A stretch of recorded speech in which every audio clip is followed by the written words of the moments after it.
어제 이명수 기자가 폭로한 것처럼 이준석의 심하다 싶을 정도의 단일화 부인은 역시 단일화를 위한 쇼였던 것 같습니다. 이에 민주당이 발빠르게 단일화 쇼에 김을 빼며 이준석의 퇴로를 차단했습니다. 오늘 아침부터 민주당 김민석 수석 최고가 이준석의 양두구육 단일화 쇼는 상수라고 규정을 짓더니 이재명 후보까지 이준석이 결국 내란 세력과 단일화할 것으로 예측한다며 일제히 이준석의 단일화를 기정사실화하는 입장을 내놓았습니다. 이에 이준석은 발작하며 자신의 페이스북에 40년 만에 계엄을 일으킨 내란 세력과 함께할 일 없고라는 희한한 표현을 하며 단일화가 없을 것이라는 식의 반박을 했는데 다들 눈치채셨듯 이는 결국 말장난으로 보입니다. 이유는 영상 뒷부분에서 더 자세히 말씀드리겠지만 정예능은 이준석의 단일화 확률을 거의 99%로 보는 편인데 아마 개장수 이준석답게 나중 가서 단일화 해놓고 내가 내란 세력과 단일화 안 한댔지 국민의힘이랑 단일화 안 한댔냐는 식의 후한무치한 해명을 할 게 뻔합니다. 또한 민주당으로 하여금 단순히 이준석의 단일화 쇼에 대해 김을 빼기 위한 것이 목적이었다면 김민석 최고 한 명으로도 충분한데 이재명 후보까지 직접 언급한 걸 보면 민주당 차원에서 일제사격을 할 정도로 이준석과 국민의힘 간 아주 확실한 단일화 정황을 잡은 것으로 보입니다. 그중 하나는 역시 어제 이명수 기자가 폭로한 명태균과의 녹취에서 적나라하게 드러납니다. 바로 최근 이준석 측의 국민의힘을 향한 폭로전은 단일화에 대한 거부감 표시가 아니라 몸값을 최대한 더 부풀리려는 이준석의 전략이라는 것입니다. 심지어 그것도 다른 사람도 아닌 이준석의 사실상의 정치적 스승 명태균이 말한 것이라 더욱 신뢰를 할 수밖에 없습니다. 관련해 명태균 주변에서 개장수의 단일화 전략을 모두 파악한 이명수 기자의 단일화 예측 영상 보시고 이어가겠습니다. 중요한 거는 국민의힘에서 이준석이 딱 얘기했잖아. 그쪽 이준석 측에서 하면서 윤핵관들이 당권을 주겠다. 그 얘기는 뭐겠어? 이준석 대표 쪽에서 흘렸던 거는 뭐냐면 더 내놔라는 얘기죠. 더 내놔라. 그래야 협상이 될 거 아니야.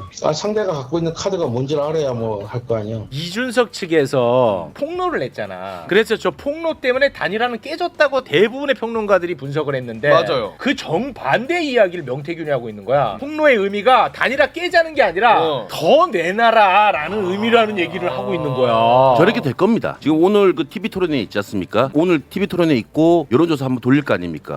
그러면 제가 예상할 건데 이준석 지지율이 좀 올라갈 거예요. 그러니까 이제 협상 또 들어갑니다. 국민의힘하고. 그리고 27일 날 마지막 TV 토론회 있죠. 맞습니다. 하고 또 여론조사 한번 돌리고 27일 날 TV 토론회 끝나고 나서 이제 협상 들어갈 겁니다. 그래서 마지막 협상은 이제 문서화하라 이거지. 문서화 작업이에요 지금요. 그냥 단일화 한다고요. 단일화 안 한다는 사람들이 있는데 저는 단일화 한다고 봅니다. 100%. 네. 정예능도 이명수 기자의 예측에 200% 공감합니다. 인간 펜코 이준석은 펜코만 봐서 그런지 본인이 토론을 굉장히 잘한다는 망상에 빠져있고 앞으로 남은 토론의 기회를 죽어도 놓치기 싫을 겁니다.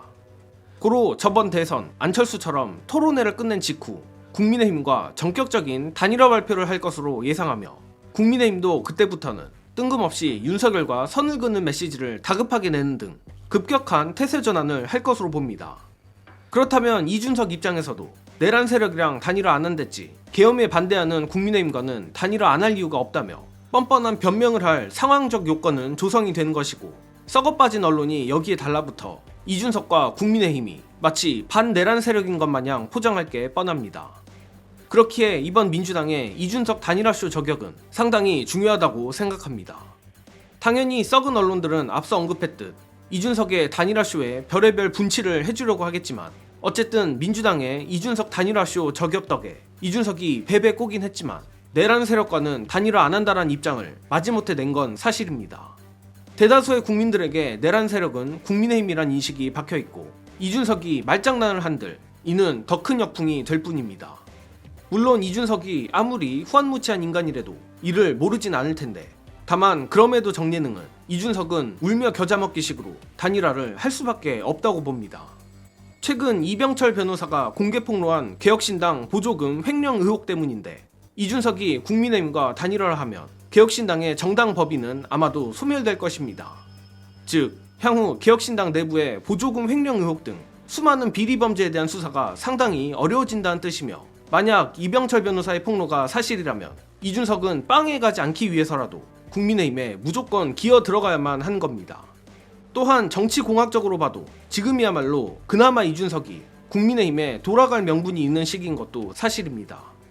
아무튼 민주당은 12.3 계엄을 완벽하게 예측한 것처럼 이런 다양한 정황들을 미뤄볼 때 이준석은 무조건 단일화를 할 수밖에 없다고 판단한 것 같습니다. 그리고 만에 하나 이준석이 단일화를 안 한다고 해도 민주당에 역풍이 불 것도 아니고 민주당으로선 전혀 아쉬울 게 없기에 이번에 당 차원에서 단일화 김빼기를 한 건 매우 적절한 판단이라고 생각합니다. 따라서 앞으로는 김민석 의원의 말처럼 우리 민주시민들이 이준석의 단일화는 무조건 상수로 보고 결국 이번 대선 내란 세력을 응징할 유일한 세력은 민주당과 이재명이라는 사실을 널리 알려주시길 부탁드립니다. 이번 소식은 여기서 마칩니다. 시청해주신 여러분 감사합니다.